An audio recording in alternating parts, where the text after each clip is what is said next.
My name is Ethan Parker. I'm 28, and this is the story I've never told anyone. I call it, she said, You're the Father. But I never met her before. The first time I saw her, it was a Tuesday morning in October. A thin drizzle had turned the streets of downtown Chicago silver, and I was late for work at the design firm. I'd been up half the night revising a client pitch that my boss, Laura, would probably take credit for anyway. That was my life then. Quiet, predictable, underappreciated. I remember glancing at my watch as I pushed through the revolving door of our building. And that's when she appeared, standing just inside the lobby like a figure from a dream. She was drenched from the rain but radiant, her dark hair clinging to her cheeks, her eyes an unsettled storm gray. She didn't look away when I caught her gaze. She didn't even blink. Ethan Parker? She said. My name came out soft but certain, as if she'd rehearsed it. Yes. I hesitated, half embarrassed because a few coworkers were passing by. Curious. She stepped closer, trembling. You're the father. I froze. Excuse me. Her voice broke but didn't falter. You're the father of my child. In that moment, the world tilted. The hiss of the revolving door, the murmur of receptionists, the echo of footsteps. All of it dissolved into a low hum. I'd never seen her before, not once. And yet she stood there, eyes wide with something between desperation and fury, accusing me of a life I didn't know. You're mistaken, I said, trying to sound calm. I've never. Who are you? Her lips pressed together like she might cry, but instead she whispered, You know who I am, and then turned sharply and walked out into the rain. I stood rooted to the marble floor, heat climbing up my neck. Around me, people went about their routines, but I felt like I'd just been pushed off a cliff. My boss's voice broke the silence. Ethan, my office. Now. She didn't even ask who the woman was. Typical. In Laura's office, I tried to focus on the pitch slides glowing on her screen. But all I saw was the woman's face, the tremor in her hands, the way she said my name. I could barely hear Laura's critique about design cohesion and brand alignment. My thoughts raced. Was this some twisted prank? Blackmail? A mistake? Or worse, some forgotten night I couldn't recall? When the meeting ended, Laura put a manicured hand on my shoulder. Whoever that was out there, she said lightly, handle it. We're presenting tomorrow. No distractions. Her eyes lingered on mine a second too long. Laura liked control of projects, of people, especially me. I left early, heart hammering, and walked through the drizzle to a cafe a block away. I sat by the window and tried to piece it together. My dating history wasn't long. A college girlfriend, a brief fling 2 years ago, nothing since. No gaps. No one unaccounted for. I pulled out my phone, searched social media. No recent messages from strangers, no weird DMs. My hands shook as I scrolled. Then a shadow fell over my table. It was her. She sat down across from me, eyes darting toward the window like she was being followed. I shouldn't have done that, she said softly. Not in front of your work. I swallowed hard. Who are you? My name is Claire, she said. Claire Bennett. She clasped her hands, knuckles white. We met 3 months ago in Boston at a conference. I blinked. I've never been to Boston. You were there, she insisted. Your hair was shorter, maybe darker, but you told me your name, Ethan Parker. You even showed me your driver's license. Her words hit me like cold water. That's impossible, I said. I haven't left Chicago in a year. Look. I pulled out my wallet, slid my ID across the table. Same photo, same everything. Claire studied it, her face pale. It's you, she whispered. Or someone who wanted me to think it was you. She reached into her bag and set a small photograph on the table.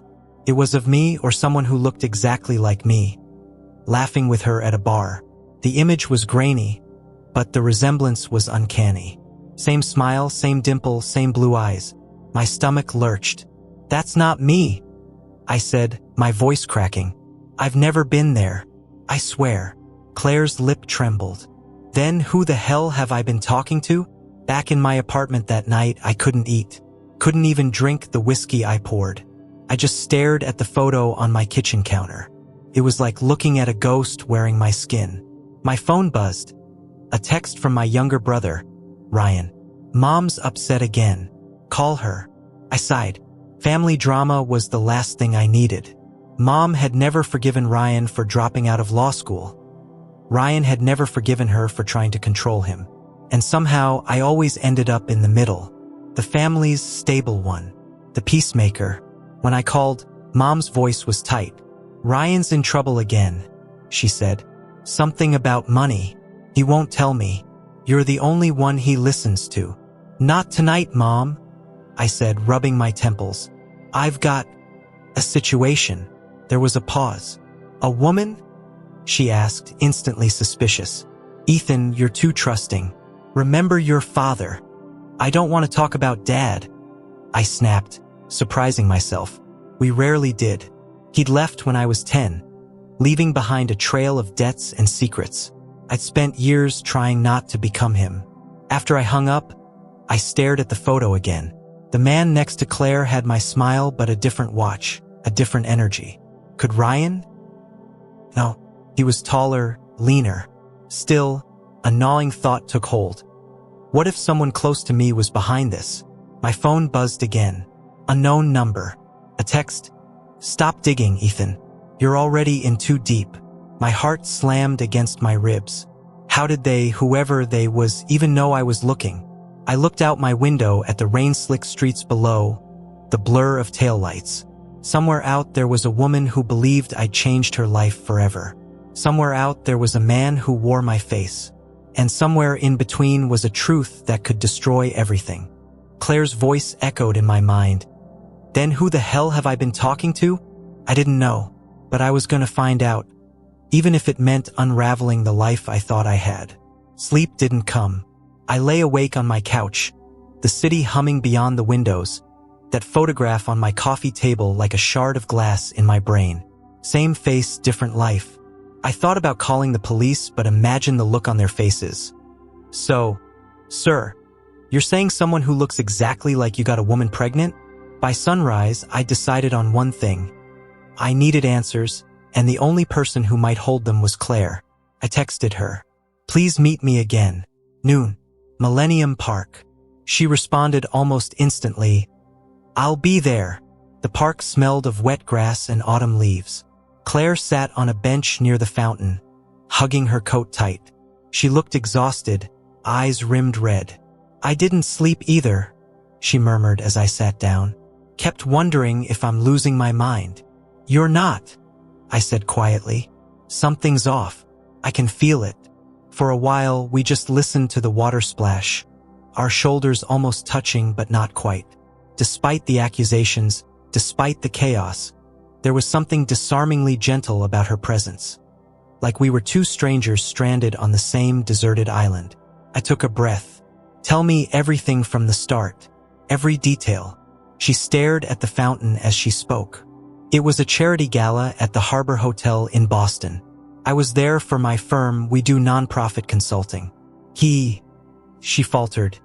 "You came up to me at the bar, said you were in town for a design conference. You knew things about me no one else did. My dog's name, my sister's illness. Felt like fate. We spent the night talking. One thing led to another, and then her cheeks flushed. Then I didn't hear from you again, until I realized I was pregnant." Her voice cracked on the last word. I rubbed my hands over my face. "I swear on my life, Claire, that wasn't me. But whoever it was wanted you to think it was." She searched my eyes. "Why? Why me?" "I don't know." But a name pulsed at the back of my skull like a warning. Ryan. That afternoon, back at the office, Laura was waiting at my desk. "You missed the pitch," she said coolly. "Our biggest client. I had to cover for you."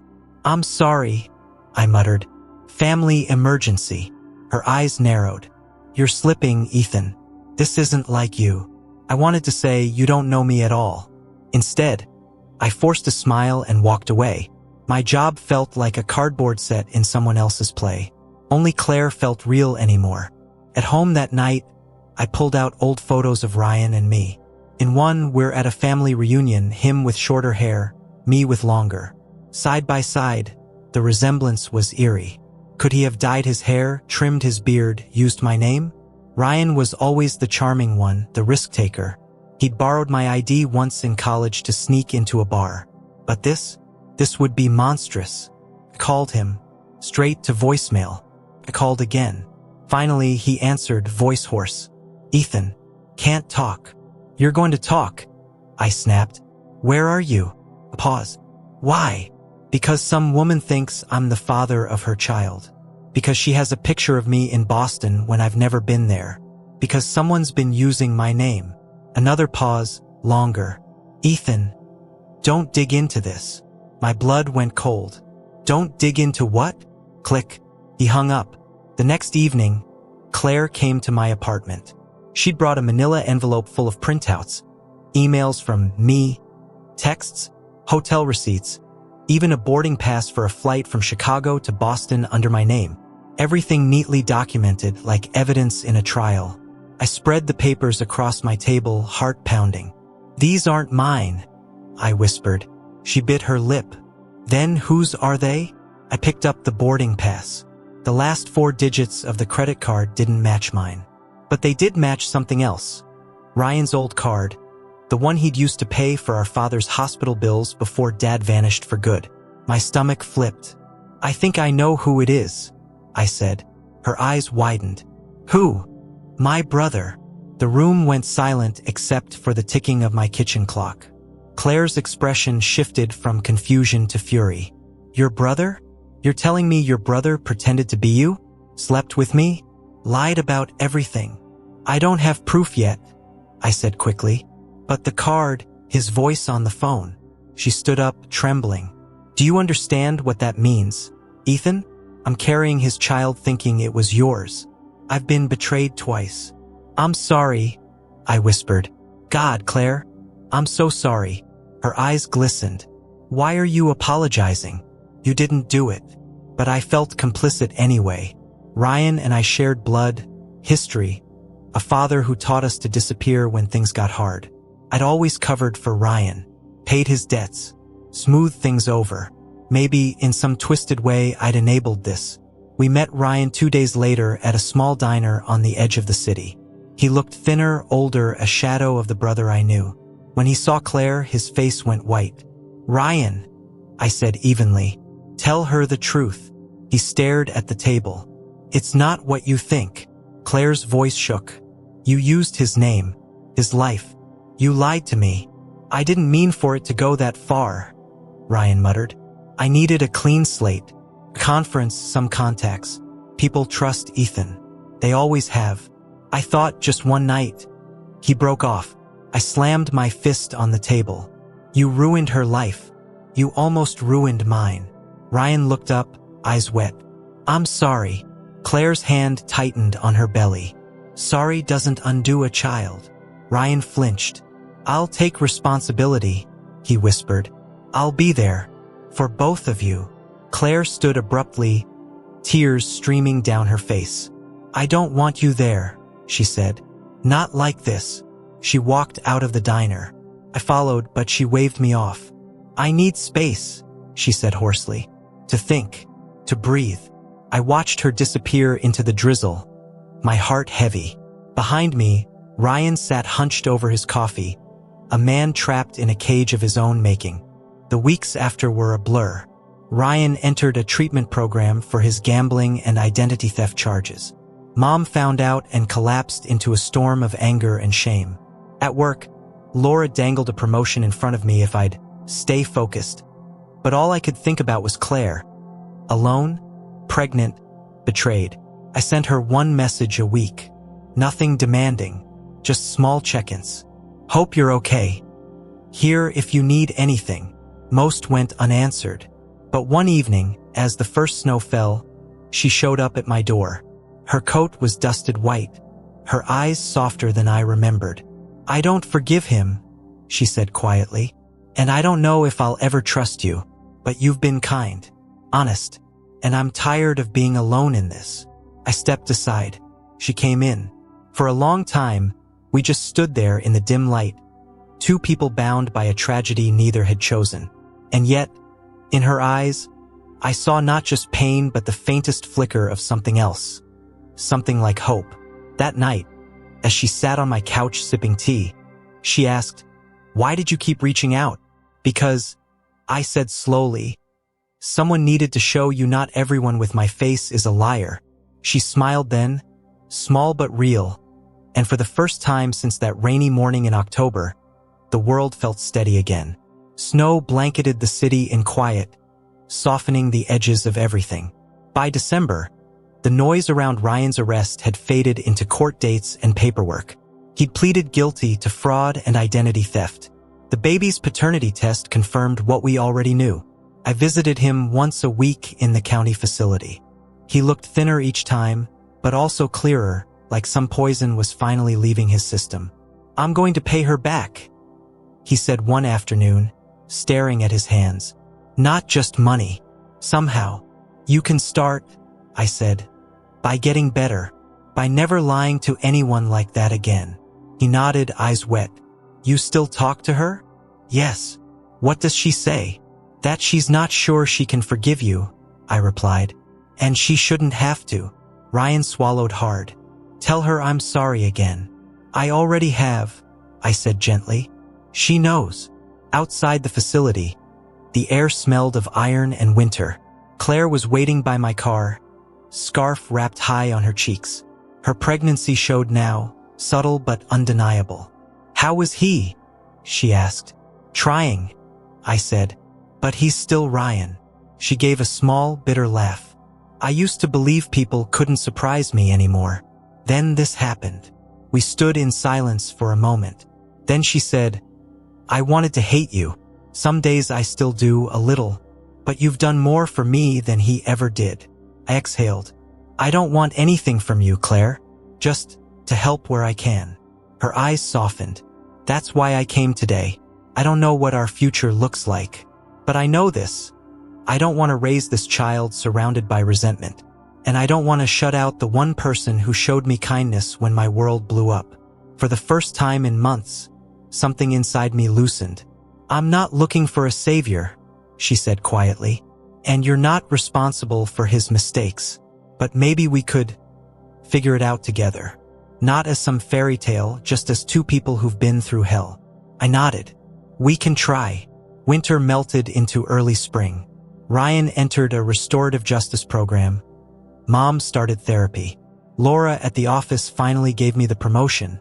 Though she didn't like that, I insisted on leading my own accounts. Claire moved to a small apartment near my neighborhood. We went for slow walks along the lakefront on Sundays, talking about nothing and everything. Baby names, movies, her work with nonprofits, my design projects. Sometimes she'd slip her arm through mine. Sometimes we just walk side by side. One evening, after a prenatal appointment, she asked if I wanted to hear the heartbeat. She placed the small recording device in my palm. A rapid flutter filled the air. Tiny, insistent, alive. I felt my throat tighten. "That's your brother's child," she said softly. "But you're the one here." I didn't know how to answer. I just held the device a little longer, feeling its tremor echo in my chest. The night before the baby shower her colleagues threw for her, Claire and I sat on my balcony watching the city lights. She rested a hand on her stomach, eyes distant. "I used to think love was a straight line," she said. "Two people meet, fall in love, build a life. But it's more like a river. Sometimes it bends in ways you never expect. Sometimes it floods." I smiled faintly. "And sometimes you find a boatmate you weren't planning on." She looked at me then, really looked, and a tear slipped down her cheek. "I don't know what we are, Ethan. Friends? Something more? But you've been my anchor." I reached for her hand. "Whatever we are, we'll figure it out." She squeezed my fingers, and for a moment the world was just the two of us and the quiet pulse of life inside her. The baby arrived in May, a girl named Grace. Ryan wrote a letter from prison promising to do better, to be worthy of visiting her someday. Claire read it once and tucked it into a drawer. I was at the hospital when Grace opened her eyes for the first time. They were a stormy gray, just like her mother's. Claire held her out to me. "Meet Grace," she whispered. I took the baby, my hands trembling. She was impossibly small, warm, breathing against my chest. I felt something shift, a fierce, protective tenderness that surprised me. Not mine by blood, but in some way already mine by choice. When I handed her back, Claire said, "Thank you for being here. I wouldn't be anywhere else," I said. Months passed. The three of us built a strange, delicate rhythm. Late-night calls, grocery runs, laughter over spilled formula. Not a conventional family, but something real nonetheless. One evening, after putting Grace down, Claire and I sat at her kitchen table sipping tea. She reached across and touched my hand. "You could have walked away," she said. "Most people would have." I met her gaze. I almost did, but then I realized my father left. Ryan lied. Someone had to choose to stay. Her eyes glistened. "Why you?" I thought about it, then said softly, "Because staying is how you break the pattern." She leaned in and kissed my cheek, gentle, grateful. "You already have," she whispered. Looking back now, I see how easily a life can tilt. One rainy morning, one stranger's accusation, one photograph that shouldn't exist. I also see how pain can braid itself with unexpected grace. Claire and I are still figuring out what we are.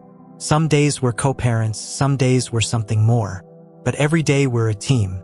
Grace is thriving, Ryan is rebuilding, and I'm no longer just the peacemaker or the bystander. I'm the man who stayed. If there's a lesson in all this, it's that we don't always choose the storms that crash into our lives, but we can choose how we stand in them. We can choose to be present, to listen, to help heal even what we didn't break. And sometimes, in choosing to stay, we discover a deeper, quieter kind of love. Not the one we imagined, but the one that endures.